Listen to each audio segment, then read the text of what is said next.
Hey there. This episode originally aired on my Patreon many months ago, so some of the information might be a little bit outdated by now. If you'd like to check out episodes as soon as they come out, you can join my $3 tier over there, or you can subscribe to check out full episodes coming here eventually. Either way, the choice is yours. Enjoy the show. Ladies and gentlemen, welcome to Pat's Creative Podcast. Episode... I should really think about the episode number before I get into this, but that's okay. It doesn't matter what episode number it is because it's going to be a special episode either way, because today I'm joined by a very special guest known as What Up Nico, or just Nico. Nico, how are you doing today? Can you introduce yourself for us? Sure thing. So my name is Nico. I'm going on the internet by the username What Up Nico. This was like, a trend on Twitter back in like 2012. I thought it was hip. I got asked one day to stick to it, so I kind of kept that name. And I am what some people would call a freelance graphic designer. I sometimes go by names like Twitter artist, very rarely UI designer, which I find weird. But basically, I design all kinds of assets for YouTubers, whether it's merchandise, it's it's a logo, it's YouTube assets, it could be an intro, basically anything visual representation. That is the kind of stuff that I've been doing over the past, I'd say 7-8 years or something by now. So, right. Yeah. And you've been on the scene for so long now that like you were probably the first graphic designer that I knew by name, just because back in the day I watched a lot of channels that had your work on it, and I saw that I feel like your work is what defined like the professional YouTube artwork for me, because I just happen to be so involved in that sphere. And chances are, for those of you watching this, chances are you've seen at least one of Nico's works, right, like somewhere on the internet, even if you didn't recognize that it was his. But you're kind of like almost a foundational graphic designer in like the YouTube gaming community, because you've had your artwork shown like on so many different channels or whatnot.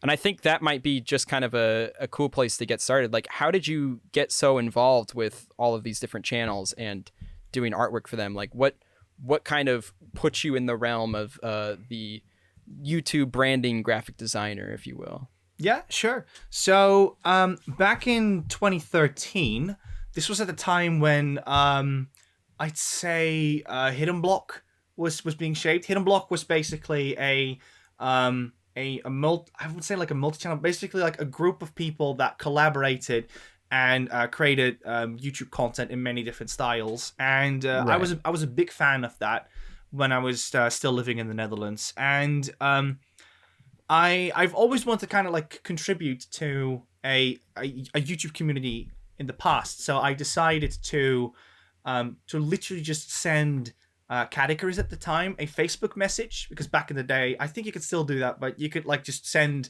a Facebook page a message, and I literally just introduced myself and I said, "Hey, my name's Nico. I love your content. Is there a way how I could help you out with maybe like some merchandising or whatsoever?" So I sent him a bunch of examples, and as luck had it, he thought my work was great. And he wanted to do something with it, so we decided to make a bunch of designs, which was at the time was a design based off of a gag that he had with Hideo Kojima, which he called Hideo freaking Kojima. So at the time, I made a design for that, and that kind of, when Caddy decided to promote me at the time, he catapulted my career from that YouTube video into my Twitter. And as luck has it, at one point I was approached by a Twitter user called Joey Razorburn. He's still around, by the way, and he was the first one to ask me, "Hey, great stuff you've done, but can you also maybe do like a logo or something for me, or whatever? Can you make my video basically look better?" And that was the first time someone was asking you specifically, as opposed to you like asking them. Gotcha. So when I approached Caddy at the time, I was doing a degree in multimedia design, and we were very specialized in print media, because print media was kind of the popular thing in the Netherlands at the time. So Sure. that was the kind of skill set that I was trained in at the time. So when Joey approached me with the question of, "Hey, can you do something for YouTube?" it was something I honestly never thought of like exploring into. So Sure. yeah, so when when he contacted me, I just looked at like the main structure of what I would like to call a comedic review video. And I noticed, Right. like, okay, well, they use specific footage, like from a 4:3 aspect ratio, and it kind of creates this like black backdrop, and that, it's not inherently wrong, but some people would like to kind of like spruce that up a little bit. So I thought, okay, maybe he will need an asset for that. And what is it? Sometimes you see templates or thematics come back into thumbnail. So I was like, well, maybe he could then maybe have a thumbnail where it's just literally like putting an image in, and it makes the thumbnail immediately look better. So I just kind of went from there, uploaded that, and as luck had it, loads of other YouTubers jumped on board of that. And I think what helped with that was that because there were probably people that did it before, and I'm not like Right. discrediting them or anything. They've probably done amazing jobs by themselves as well, because I do Sure. see sometimes creators doing similar work fields, and they are really damn good at their job. Right. But Um, it was still relatively new because of just, YouTube being new, and those kind of requirements weren't really needed before that. Right. yeah, what you tend to see back then was that there wasn't really, um, yeah, how do you say this? I just noticed that there weren't a lot of people that um had like they weren't really like designers for this kind of stuff. So like I Sure. said before, I've always felt that I wanted to contribute towards gaming communities. So I just saw an opportunity. I was like, hey, I really like making these designs. People seem to need them, and I was like, hey, maybe I could just keep going with this and see where it's going. Maybe I could create a Sure. career out of this, and what is it, and do this for a living, which would be amazing. So I decided to basically just continue from there on out, and more and more people approached me, and I think at the time it was just because, um, you know, there's lots of like designers out there, but at the time it was just very hard to probably find someone that was specialized in that Yeah. field. Because it takes very specific templates and even just design theories for that kind of world. And I don't imagine there were a ton of other designers doing that at the time. Yeah, at the time they're in that community specifically, because like I said, I do believe there were plenty of people out there that were doing it at the time as well, and creating probably much better results than I did. Um, and I just think I was just very lucky with that in that Sure. regard. And with regards to, because you in these designs, it's gotten to a point where you do a lot of stuff that's kind of specific for branding or whatnot. Did you have a lot of education in graphic design branding specifically, or is that kind of something you had to learn in the process of these commissions, or did you have it like beforehand? So when I did Caddy's work at the time in 2013, I was just about to finish my degree in graphic design, and it was basically the kind of typical branding that you would see with any formal company. So you get to learn how to make a template for letters, for invoices, for um, envelopes. You would learn how to make banners and stuff. So it was basically a lot of like print style that we practiced in. And Right. after that, I was still hungry to learn more, because like I said, I was really interested in the idea of creating something bigger out of this YouTube stuff that I've been Sure. doing. So I decided to do another education after it, which was more specialized towards a broader picture. So like you would learn 3D, you would learn to work with sound, you would learn to Right. work with motion graphics, and yeah, I just did that afterwards. So I did have a small background in it, but eventually I also was like, okay, once I've done this, I want to get even better at that. I want to just Sure. understand what makes, like thumbnails tick, or what makes, Yeah. YouTube videos work well. Right. So, and is there any of like your older work for certain channels that you're like looking back, you're like, I probably could have done a better branding decision or something. Like I probably maybe could have cleaned that up or presented that a little differently. Or do you find that it's just like it all kind of speaks for the work at the time, and you don't really have to look back at it? Well, what you tend to see with YouTube channels is that obviously the landscape changes quite a bit. I've noticed that Sure. a lot of people, for instance, there was a time when cartoony characters were very popular to put in thumbnails, and then there was a Right. time when actual celebrity faces in thumbnails were more popular. I've also seen people go the route with custom thumbnails and try to put big text on it, and I've also seen people try to avoid that and go for more like an artistic approach, which is what you kind of see now with essayists and stuff. So I do believe that what I made at the time for YouTubers, like for instance Balrog, I think we redesigned it like 3 times on his channel by now. I mean, the first time we did it, like we just did from what we felt what was right at the time, and it was a very new landscape for the both of us as well. So I do believe that what we made at the time was the best that we could have done. And yes, there's obviously like you learn things along the way, and you could maybe copy and paste that towards what you did back then. And I think that's what you also see in those iterations of his design for his branding. Sure. Yeah, and do you ever like? Because I'm majoring in graphic design as well, and it's actually quite intimidating having you here, just because you're actually a professional at the craft. You know, I'm still just learning, but you know, every once in a while, after you begin to take a couple classes and you get a little further along, you start seeing probably less than good graphic design around, right? And it might like kind of bother your head a little bit because you're like wanting to tweak it in your brain. What do you think are some of the most common like branding mistakes that you see in other YouTube centric branding, I guess, or thumbnails and banners and stuff? Like, is there something that reoccurs so often that you're like, I kind of wish like they would fix that, like that would stop happening or whatnot? Yeah, that's a good one. Well, obviously everyone has a different style and focus with YouTube. Sure. I've always learned that with YouTube, I've always perceived it as there's 2 kinds of routes that you can take with a design, and that's like you see this probably with your graphic design education as well, is that you can kind of please to the masses and kind of follow that, so, you know, with like arrows and bright colors like, you know, like neon green or reflex blue. Yeah. Or you could kind of go a little bit more artistic or daring, or a style that you haven't seen before. So Right. but obviously that comes with the risks that, you know, you will get less clicks and stuff. So it's kind of Sure.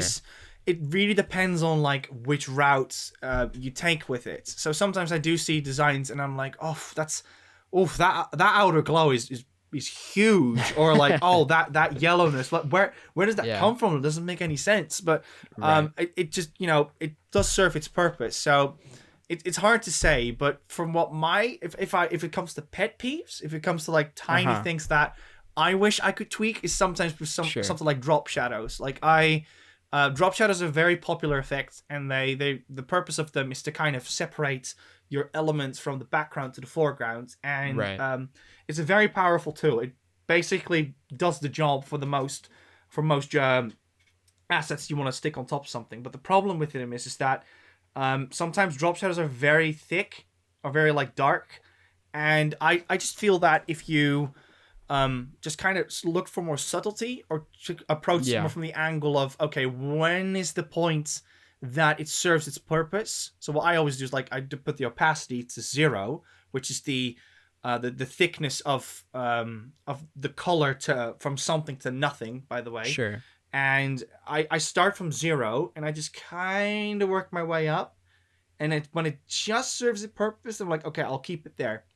And sometimes you see people just go with 75, 80, 90 spread all the way through, and it's just it's so like it's just like it's as if like someone put a spotlight like right in front of the face of the asset, and it's a bit too much sometimes. But that's like the only pet peeve that I see, and I do try to give some of my clients that I've worked in the past like some feedback, like, oh hey, by the way, when you make this, try to implement this, or try to use this complementary contrast, like I've done with some YouTubes that had specifically branded towards Mario Kart Wii content, and the characters are very, very bright. Like you would have, for instance, Mario would be like very red. So I just said like, oh, Sure. if you go that route, maybe you should do a complementary contrast and try to aim for like a green background. Right. So that when Mario is visible on the front, the background is a bit separated from that. Right. So I do sometimes give like advice to my clients in the hopes that they follow that up. They But follow through with it. Yeah. yeah, they follow it up in their designs. But it's obviously always up to them Sure. what they actually do with it. Right.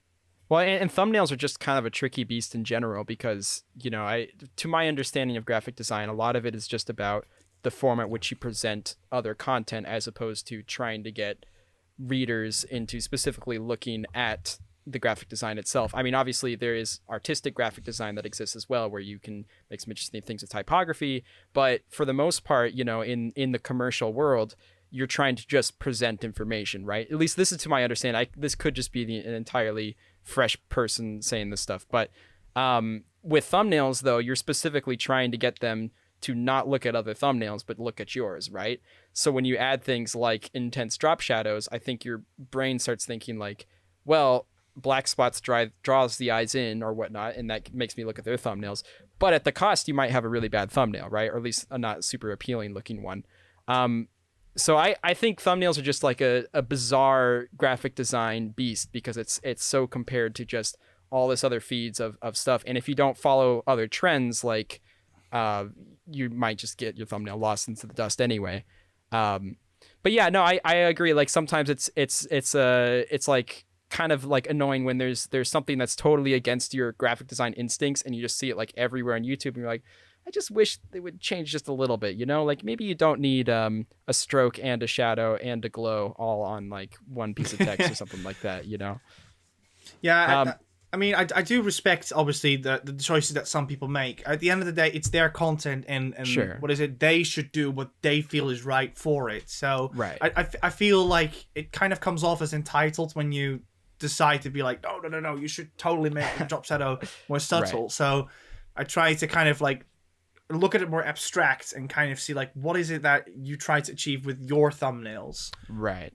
Because the beauty of thumbnails is that you can do whatever you want with it, in all honesty. Like for instance, some people, they put the I don't know which YouTuber did this, but there was a YouTuber that put the headline first, and it was a question. So it could be like, or a problem. So they could bring something up like why this game is like non-linear, and then the thumbnail would be the answer to it. But they wouldn't like exactly give you the answer. They would kind of give you a hint towards it. I think I've always enjoyed that, how with thumbnails you can create a level of tease where once you watch the video you understand like the genius behind it, but not until you watch the video do you fully understand why they make those choices, right? It feels almost like I don't know, something that's almost interactive in a way because you're constantly thinking about like the intricacies and whatnot. Yeah.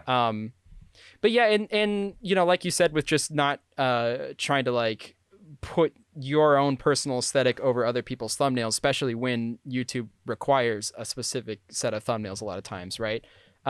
Like, you know, ultimately a lot of the creators, they're creating for the sake of their videos. That's kind of what they see as their art form, while the thumbnails is just a means to get you to witness their art, you know? So it's hard to hold everyone up to a specific standard that you have, right? But then again, there's also some people who will, there's this one channel I saw where he mentioned that he likes to make his thumbnails first before he does anything else for the video, because he can almost then build ideas off of the very thumbnail. And that's because he was a graphic designer first and video creator second, like going into it. And I always thought that was such an interesting way to do it, because it's just, you know, it creates a weird level of connectivity between like the thumbnail and the video that might not always be there. And I always thought that was fascinating. But yeah, I wish I could remember the name. I would love to shout it out. But yeah, anyway, it's just, thumbnails are interesting, right? YouTube's interesting. Stuff's always changing. Different trends require different thumbnails and whatnot. One thing I've been noticing a lot more lately is just still screenshots of certain games with a like kind of a statement title where it says, so this happened ... and then like it'll just be a still from a game and it will pop off. It will just, you know, do really well. So trends are always changing, you know. It's kind of a bizarre field. But yeah, anyway, I don't mean to stay in the realm of thumbnails forever. It is something I find interesting, though. Mm-hmm. Another question I wanted to ask you, though, is just, you work a lot with a bunch of clients and stuff like that.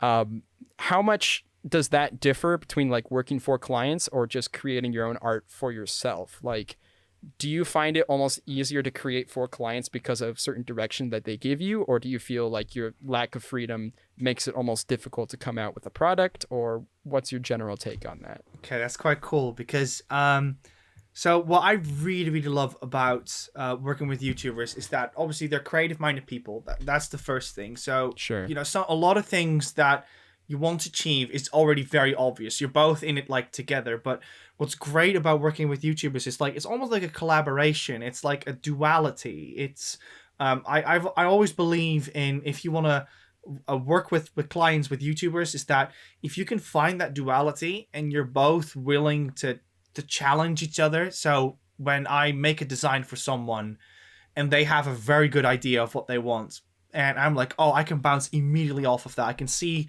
why why we're doing this commission, why you went for this style, let's do this. And then I create something, and then they'll be like, that's great, however, there's a bunch of other things that you could add to that style, or why don't you try this or try that. And then sometimes you get like these amazing designs that just come out of like proper Right. communicating and trying to solve this almost puzzle together. And that's what I really like. For instance, when I worked with Wally in the past, Balrog, we really had a good dynamic with what he was looking for versus what I was approaching him with. And Sure. yeah, it just that duality, when that's there and you both have a feel for what you want to create, once the best designs come out of that. So I really like was it working with that with YouTubers. But when I work for myself, that duality isn't there, Sure. and no one is really writing the rules for you. So it's Right. incredibly liberating in the sense that you can create whatever you want, but at the same time, there's nothing holding you back from Yeah. trying something else. Like, so sometimes, for instance, when I did my Twitch streams, one of my friends, she drew a chibi version of my head, and at the time I was like, oh wow, this looks so cool, but I still need to find a way to make Twitch alerts. So I didn't know what to do. So I just grabbed that asset and I was like, what if I make this into like pixel art? Because I've always really enjoyed the idea of Twitch alert being like something more simpler and more referred to more Sure. like more simpler and smaller things. So when you think of like, a Super Nintendo game, that's quite, it's not inherently small, but like graphics wise, it is much, much smaller than Yes. back then. So what I tend to do is, with my own assets, is that I kind of look at what other people did, for instance, and then I'm like, oh, no, sorry, from when it comes to like what other people did for the avatar, I'm like, well, how can I kind of like embody that and make that Right. something interesting, creative. So for my own content, it's so hard. It's really hard to find what it is that you're after, but you tend to kind of Yeah. levitate towards things that you already have, or maybe something you don't really Right. have control over, because what that person made for me at the time, that was something I had no control over. That just Right. came in and I was like, wow, that's amazing. Do you mind if I go off of this concept, and would you be Sure. cool with if I try new stuff with that? And in the end she was like, yeah, sure, go for it. So see what you can do with it. So yeah, it's hard. It's really hard when it comes to finding like the creativity for yourself and what Yeah. you want to achieve.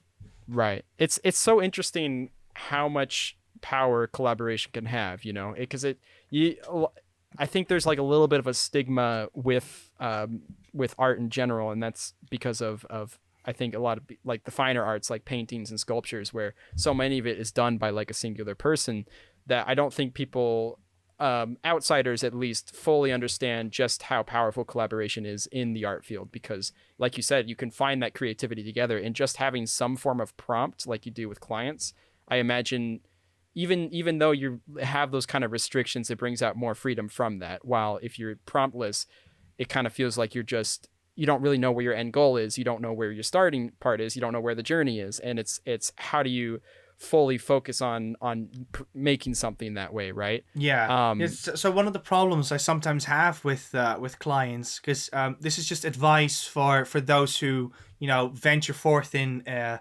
I'd say honestly any creative media online when Sure. it comes with clients, but some people will sometimes approach you like what I like to call like as a carpenter or a hairdresser, like, hey, I've got a problem, could you help me with this? And then what tends to happen is that they kind of drop the project on you, and sometimes it works. Like sometimes you kind of have a feel for what they want to go for, but because I am, let's say, quote, the graphics guy, they will come to the graphics guy if they need graphics. So what happens is that I have no real clear idea of what this person wants. They kind of Right. know that I've done things that they enjoy in the past, but they don't say that. But because they have a problem, they approach it like, hey, can you just fix this? Right. And the reason why I'm bringing this up is because I feel that with those commissions in the past, they really tend to just flop or fall flat. Sure. And I think when you collaborate with each other and you try to find what it is that the person is after, and you being honest with each other with the feedback, like, hey, why don't you try this? Let's try that. Let's see where this is going. That's when you get like the best kind of projects.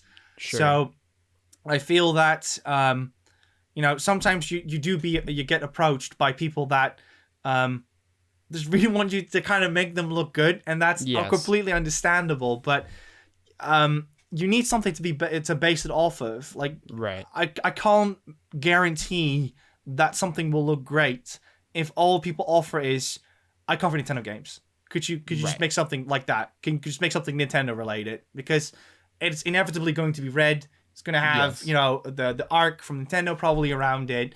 It's probably just going to have a font that I found online. And it's just there's no creativity to it. It's no Sure. like, it's very hard to bounce off of that. And I Right. don't think those are the kind of projects you want to deliver at the end of the day. You want to create Sure. something new and enticing and interesting to people. Right. And especially in today's day and age where anyone can be a YouTuber. I mean, great. That's great. That's a great thing. But, if everyone is uploading Nintendo content and that's the only idea they go off of for branding themselves, then naturally if someone requests that from you, they're just going to end up looking just like every other Nintendo channel out there, Yeah. right? While YouTube, what's great about YouTube as opposed to other places of releasing art is the individual aspect, the idea of personality being intertwined with your content that you don't normally see in theaters, or you don't always see in, I mean, I guess you still see it in movies, but what makes YouTube great is the individual aspect, right? And if you don't tap into that and put that into your branding, then naturally it's going to put more emphasis on just the interests as opposed to the personality. And if everything is based on the interest, turns out we share a lot of interests, and you're going to see a lot of the same stuff out there, Yeah. right? So yeah, I think that's great advice. And this kind of segues into another thing I wanted to talk about, because you also have experience with working with a team, right? Because you were working with Yogscast for a while. Yeah, I was, yes. How does that kind of compare to just regular commission work? Like, was there some good things and bad things about that? What's your kind of take on that? Well, when I was at the Yogscast, I was an intern at the time, because, like I said, I wanted to kind of like venture forth in design for YouTubers. Sure. So initially, I dropped a message at someone on Twitter, and that kind of went from finding someone at Yogscast that might be able to help, because at the time I wanted to live in Bristol as well, because that's where the Yogscast is located, by the way. Sure. And when I came there for 4 months, it was it's kind of like working for a client, but more on a full-time basis, if that makes any sense. What was interesting about that environment was that normally when you work with YouTubers, you kind of just, it's like a one-on-one relationship, and it's just Sure. like kind of how we are talking right now. So it's more like through chat rooms and that kind of stuff. But now this was actually like an actual office with actual creators, and Right. everything was tailored towards that. So it was very weird to see, a department for everything. So it's, imagine like well, you kind of see this with now with Gerard, with the completionist as well. He has also like his own departments. Sure. It's very fascinating to see, what is it, a studio where you record games, and then you have a computer, and you have like Elgato's hooked to it, and you have another room for presenting, and you have another room, and it's just one giant wall, and it's just a green screen. So when I was in that environment, it wasn't that much like different from what I normally would do. With designing, but it was so fascinating to see all these creators and editors and all these like Right. famous other people just come along and work together on this singular goal of creating content, and Right. that was the most fascinating thing about it. It's almost like, you know, a kid's dream coming true. Right. Also, my favorite thing at that internship was they had 2 fridges, and those 2 fridges were always full of soda. I've always wanted like a mini fridge that had unlimited resources of of soda, and they had it. That was my favorite thing about that. There was a lot of cool things about internship, but that was one of my favorites. I mean, that's all you need, really. You don't even need an office space. As long as you got a fridge with endless soda, you're set. Yeah, pretty much, yeah. So then, did you enjoy like it? Would you say being in a personal proximity with people is that? Do you feel like you were more creatively driven because of that, as opposed to just working one-on-one online or whatnot? Or like, which style do you think you kind of prefer? As an interesting one. I think as long as that duality is there, that's what's important. So whether Sure. that's in the same room or online, that doesn't really matter. What I do notice, and that's just, you know, a little pet peeve. I used to have this one colleague that used to work next to me, and this person always looked over my shoulder when it came to like thumbnails. So sometimes it was very annoying that when you're working on something, that they look at that and go, "Hey, could you just quickly fix that? That just looks a bit off." Or, "Oh, you forgot to cut out this bit." And I'm like, "Yeah, but this is a work in progress. I'm busy with it. I'll come back to you like in 5 minutes or something." So Right. yeah. So maybe that, but for the most part, it is a lot of fun to work with people online as well as, you know, in Sure. the same environments. Right. Right.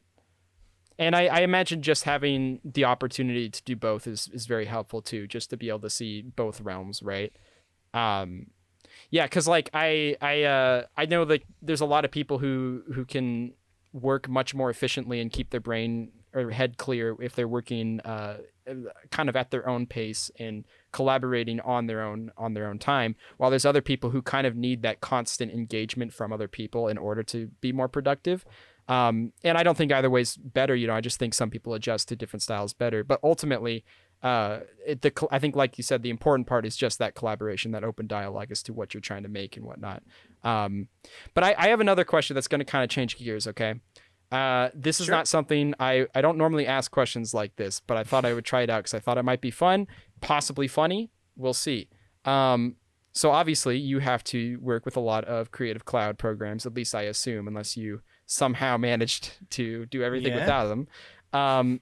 I'm curious if you could give me a ranking of the best to worst Adobe Creative Cloud programs. You don't have to do all of them if you don't want to, Okay. but I'm just curious, like, where you would rank. If we imagined like a tier list, you know, you could do it that way or something. You don't have to go super in depth. You don't have to go super shallow. I'm just That's very okay. curious. Okay. That's all right. Well, where to start? So, for the most part, I work with Adobe Illustrator, Photoshop, After Effects, sometimes Premiere, and Right. yeah, I'm not really going to count Media Encoder. Yeah, because that's just literally like that's like rating a screwdriver. It's like doesn't really Sure, make sense to me. But yeah, I'll just rate those then. Oh yeah, and Audition. So my absolute favorite software to work with is has to be Illustrator. I absolutely love the idea of, rather than drawing lines, you're more working with shapes. So Sure. it's a little bit, it's not like claymation, not like ZBrush style, but it is more yeah, if it makes any sense, like you keep drawing circles and you kind of make a weird shape, or you make a star and a square, and you kind of just build off of from there. And it's so interesting to see how what people can achieve with that, because Right. when you work with vector files, you are incredibly limited to some of the effects, and that's sometimes very hard to explain to clients and people that want vector logos specifically, that Sure. this effect looks great, but I can't put that in vector because it is just the way how these workflows work. So Sure. when you see someone make something and you're just like, oh, that's made in vector, by the way, that's like, how did you do that? How did you achieve that? Like, Sure. looking at those gradients, that's crazy. So Right. when I did the vector projects with the logos, I did like a massive project where I traced over loads and loads of like Super Nintendo logos and Nintendo 64 logos, because I wanted to do game preservation. So I've worked thousands of hours in Illustrator by now. So yeah, I love working with that one. Sure. I'd say immediately after comes Photoshop. I really Sure. like working with that one as well. I wish that Illustrator had a recovery mode sooner, because I've lost a lot of hours as well. Yeah, and those I think I've lost probably 2 weeks of my life or something by now, but just not pressing was it Control S soon enough. Are you comfortable between switching the two? Like, I mean, obviously you are, but like, do you still find like annoyances and differences in keybinds and stuff, or have you pretty much ignored it at this point? There's this flipping thing with Photoshop where putting strokes around something makes the edges rounded on the sides, whereas it's kind of hard to explain. But like, yeah, I think, yeah, I can't really grab this shape, but when you look at this shape, for instance, like they have like these rounded edges around them, rather than it's fully straight on it. And Photoshop always does that for some reason. And if you want to kind of avoid that, you have to create a shape and then grab the stroke function in that, put it on the inside. It's some of these functions that are so like simple and obvious, require like a different workflow sometimes, and I don't like that. But luckily, lots of people struggle with the same kind of issues, and you can find a lot of things online on it. Yeah, I'd say after that, I would say After Effects. I love After Effects. It is like the ultimate goal when it comes to design, because it is massive. I think you could put decades of effort in that, and you'd still not have fully explored the possibilities in it. And then Premiere, because Premiere is just a beast. Like it keeps going. It works fast. It is reliable for the most part. I think my partner will disagree with that though, because she works with videos every single hour of the day. It's very reliable, except for when it's not. That's how I like to describe it. For the uses that I had with it, because my videos that I've made in Premiere have never exceeded 10 minutes. So maybe I just were very lucky with it. But I can imagine that for some people it's more than that. And then probably Audition, but that's more because I'm not really into like that much doing with audio. But I do really enjoy software like Ableton when it comes to like live streaming. Because you can do a lot of like, weird funky voices. Right. Well, and all these programs, they are like master programs. You can kind of master your craft in all of them, right? But if you're comparing them, like, what do you think? Which one do you think, functionality-wise, you struggle the most with? Because I know, like, After Effects is something that it feels like another language to me when I'm used to working with Premiere, and then I go to After Effects. The entire layout and timeline, everything works so differently to where it's like functionality-wise, it gets me all frustrated and whatnot. Or InDesign, that's another thing where it's just InDesign doesn't transfer so well from like Photoshop or Illustrator because there's so many different kind of functions. Is there one that just still like functionally bothers you? Oof. Yeah, now that I completely forgot about InDesign, that, because obviously I work with YouTubers so much that InDesign is not that relevant to me. Sure. But you can make some really, really cool presentations with InDesign. I was really surprised about that back in 2014. But you can also make really cool things with all the other programs too. So if you're comparing them to each other, I have a hard time giving InDesign too much credit just in that front. I mean, obviously by itself it's a great program, but I just functionally it doesn't translate to me very well. But I feel that InDesign is just very well, it's not really cumbersome, but it just requires so many clicks to get the things that you want. Yeah. It's like holding a fragile box, and you have to carefully put it down, carefully pick it up, make sure that everything is like all right, well placed in the box and stuff. And it's so much management. It's like a simulator game where you have to, like one of those gag simulator games where you have to press an input for every finger or whatnot. That's what it feels like. Yeah. Yeah. I was more thinking of like SimCity for some reason, but yeah, I see what you mean. Yeah. I mean, there's just so many different pull down menus you got to navigate in it. Yeah. But yeah, I don't mean to stay on the topic forever. I just thought it was interesting. One time, because I'm a super cool person, I decided to make my own tier list of it. So I thought it'd be fun to ask an actual graphic designer to see how it compares or whatnot. But yeah, we can kind of move on to the next topic. Something else that I wanted to ask you is just like, because you have so many different projects that you work on, and you kind of work on more than just singular images, you work on like a lot of whole packages and full themes and tonalities. Has there been like one of those projects that really stands out to you more than the rest, one that you remember fondly, that you feel like creatively was exciting and just how it turned out was great? Was there some form of almost magnum opus amongst your work? Oof. I know it's a tough question because ideally everything you make, it's like you want to be satisfied when you're done with it. But I just didn't know if there's one thing that stood out for any other reason, basically. I will be honest with you, I probably do, but it's very hard for that to immediately come into my mind. I'm literally on this monitor looking at, the stuff that I've made. Well, obviously I've mentioned it before. I'm really proud at the work that I've done for Wally in the past, because I collaborated with I'd say 2D animator called Pop Up Game Time, and he did a fantastic job in animating it. But when it comes to like my opus, my work I'm the most proud of,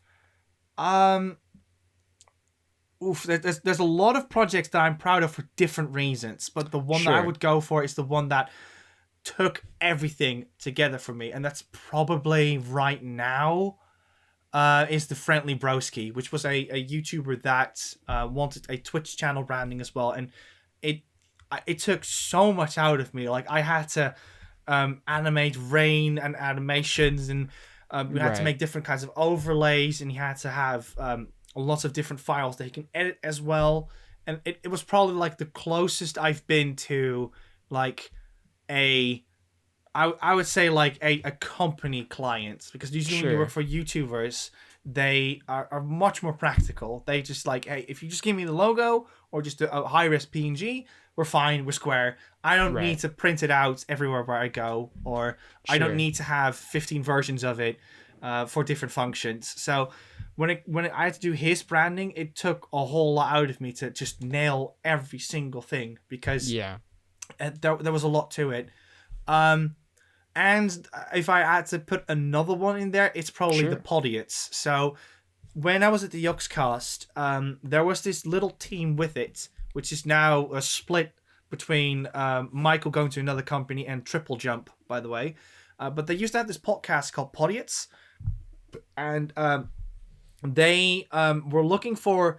They had like this amazing podcast, but the style for it, I always felt like, you can do more with the podcast format, because usually when you look at podcast formats, it's just an image, and that's respectable, because as you can know with your show, it requires so much editing for a show that people 90% of the time are probably just listening to. Right. So I was looking for something that was going to find a way that Michael can just grab the source files, like the audio files, and just be like, bam, put it in this filter and it works. It's pretty much like a thumbnail in a weird way. So I created these almost like South Park Canadian mouse that basically every time when an audio decibel came in, they would move a little bit. So let's say if the decibel for the voice was higher, so let's say for instance they were talking at I'm not really, to be fair, it was just like a high number. It would go like that. Right. So if they would just talk, they would just move like this all the time. And if they weren't talking, it would just stay flat. Right. So I recommended that all of them had individual microphones, stay away from each other far enough so that you can record each other, Sure. and then just convert the audio frequency into numbers, and those numbers can be converted to motion. So Sure. every time when they just they just talk, they could just put that in the video and done. So, and it created Sure. these like amazing art style, which was always moving, always talking, always something was going on in it. And I think that was something I was really proud of at the time, because I achieved something that initially looked like it was impossible to me. Like, how can you Right. make something look like there's a lot of effort put into it whilst there's actually not a lot of effort put into it? Right. That Yeah. struggle, that like, how can you make it visually interesting the whole time, but it isn't like I'm editing it every 10 seconds? How can you Right. achieve that? So I yeah, mean, trying to manually keyframe that sounds like a death wish. impossible. right. It's impossible to do on a weekly basis. You would have to hire 3 people for that. That's Right. no, you don't want to do that. Yeah, I had to do something not to the same extent but relatively similar recently, where I'm working on another podcast show where it requires someone who doesn't have a face cam, in which case I use an artist rendition that represents them, and then also I need to have their mouse that move automatically to, like you said, like the sound bites or the dB values and stuff. So I recently had to set up keyframes for every single dB level, and then just have it cycle through a different pre-made mouth picture that I already had using like a Photoshop file with layers and stuff.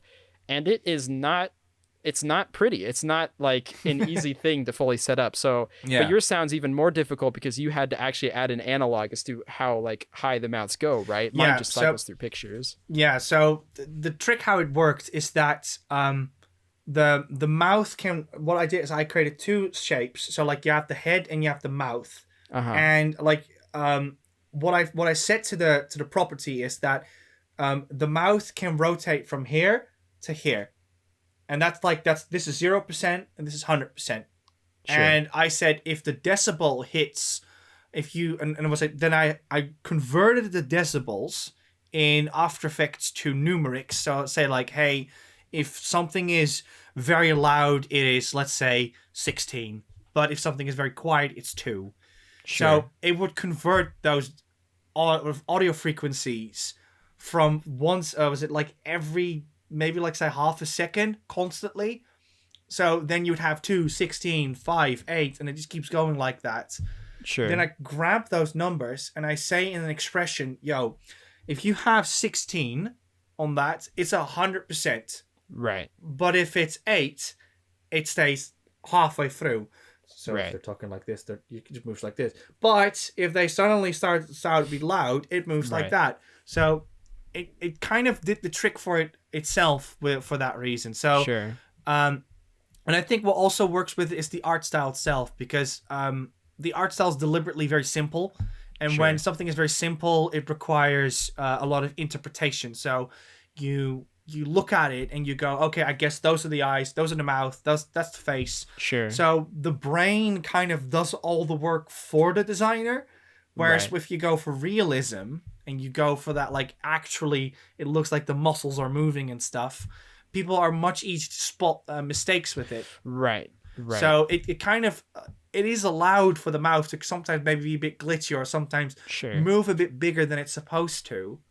Right. And was there formal inspiration for those choices, or is that something you just kind of came to after seeing the visual style? Like, is there something else though that you were inspired by to make it like that?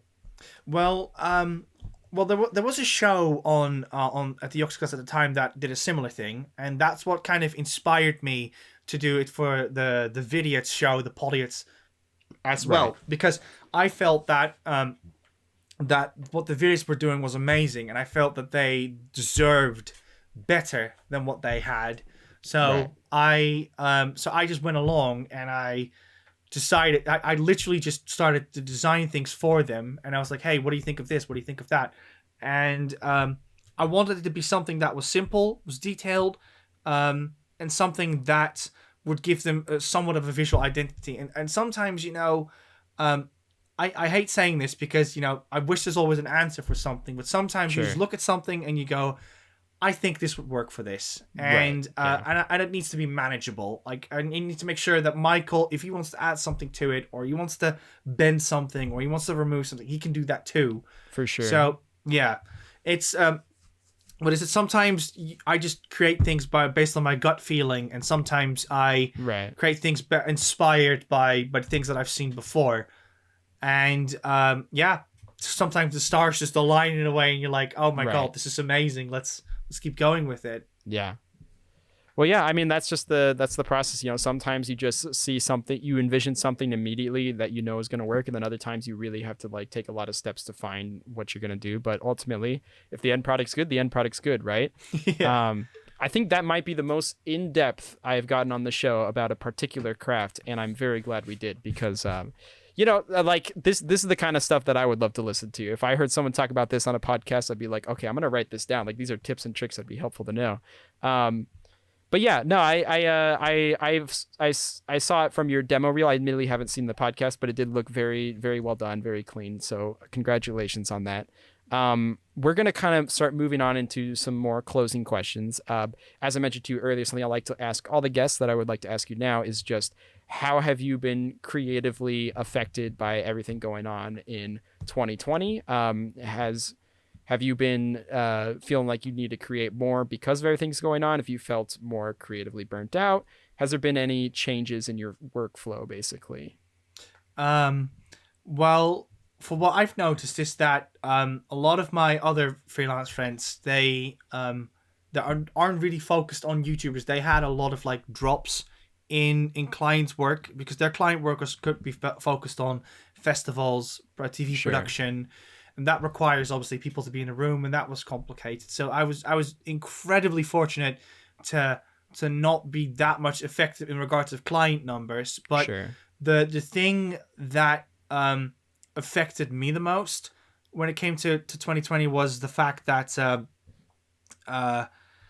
the fact that because I live with someone else over here as well, my Sure. partner Rosie, and she she's now obviously here as well, which means now you have to work together, you share a lot of things more, and it's weird, like now suddenly you have more company because normally she would have to go to her job, Sure. and I would stick around, and it's weird because it kind of inspires you more in a weird way. Right. So it's that what changed a lot for me because she does video editing and presenting for a living. So to see her tackle this topic and we're working together, that kind of creates this weird collaborative effort that came out of all of this. In regards of the work, like obviously, you have your, like everyone has been struggling with their mental states, like obviously Sure. not going out, not being able to do the things you're normally supposed to do. For me, for instance, what affected me personally was I am a European in the UK, which means that there was this whole climate with the politics going on. You also have the fact that I want to see my friends, my family in the Netherlands. Sure. I couldn't see that, so it was a lot of like not being able to see everyone, but at the same time being able to see my partner all the time instead. Right. So it created this different dynamic for me with how I dealt with my freelancing, and that emotion is definitely to be seen in my work for that year. A lot more in the background, a lot more busy with designs in DMs and stuff, because normally I'm way more vocal on my Twitter, but I've noticed that Twitter has kind of become this, what I'd like to call like this sniping ground when it comes to commissions. So like every time when I poke my head above the fields and I tweet something, immediately I get sniped by one of my commissions being like, right, so where's the update? And I'm like, whew. So yeah, I've noticed that I've just kind of been going more into my own shelter for a long time, and I think after doing that for so long, I've been slowly coming out of that again. Sure. So yeah, that's what's been affecting me the most. It's just emotionally, I'd say. Workflow I haven't really noticed that much difference because, like I said, a lot of things I already do online, a lot of things I already make from a distance. But it is definitely from, you know, what inspires you, the people that you're around with that inspires you. That lack of that, yeah, changes your perception on a lot of things. Right. Sure. Yeah. I mean, I I think it's interesting how you mentioned just being amongst another creative individual and how just even if you're not working on the same project, that can bring up so much inspiration. And it kind of goes back to just collaboration, but even just collaboration by association, right? And Yeah. I imagine, like, you know, there's also probably some benefits by not necessarily being on Twitter as much, right? Like, I can imagine that kind of being a good thing as well, where you can just kind of hunker down and really think about like what you want to make and stuff like that. I notice pretty much every guest I bring on says one more like opinion about Twitter, basically saying like, yeah, you should probably use less Twitter and stuff like that. So maybe Twitter's not super liked right now, but yeah, I'm glad. I'm glad for the most part, though, you've been able to creatively keep up with your work and whatnot. And it's also you're fortunate to have another creative individual with you too. And from what I've seen from your work over the last year, it doesn't seem like anything's deteriorating, right? It seems like all still solid work. So that's all good for you. Another question I kind of want to finish off with is just if you had one piece of advice that you wish you could give yourself earlier on in your creative adventure, what would that piece of advice be? So one of the things that I think is very important is honest pay. Like, if you think you're worthy of something, go for it. You will very quickly realize that yes, there will be people that will judge the amount that you ask for a logo, a branding, an animation, or something. But there will also be people that are completely understanding of it. Looking back at the prices I used to ask when I started, compared to what I ask today, which I think is way more fair and has been able to, you know, provide me with the space I am in right now. Sure. I think that I wish I was more honest with myself about it. I had this chat with another YouTuber about this in the past where he felt like he should have asked money for more things in the past as well, because you tend to kind of see that you think that, oh, it's rude to ask money for this. Oh, it's rude to ask more for this. But you will see that a lot of people are understanding of your crafts and that, you know, a good effort requires money for that. And I'm not saying that like in a greedy way, like, oh yeah, please, more money the better. That's not what I mean. But this is a real problem that you see in this industry, that a lot of creative people are too scared to ask the real prices for what they deserve. Right. A designer, for instance, could easily ask £20 an hour over here. But a designer is not. I'm just throwing that out there because I feel that some designers are worthy of that, and I think it's important that people speak up more about it. So I wish that I was more honest with that. I've also made mistakes in the past. Like, I really, looking back on it, I used to put like my name in my brandings that I did for people. For those that are watching that I've done that for, I'm really sorry. I should have never done that. I really disagree with that decision as well. I think that is up to them if they want to put that in. So if I was, you know, back to me in 2014, I would have definitely said like, stop putting your name in everything. You're not the bee's knees. You're not special. Okay.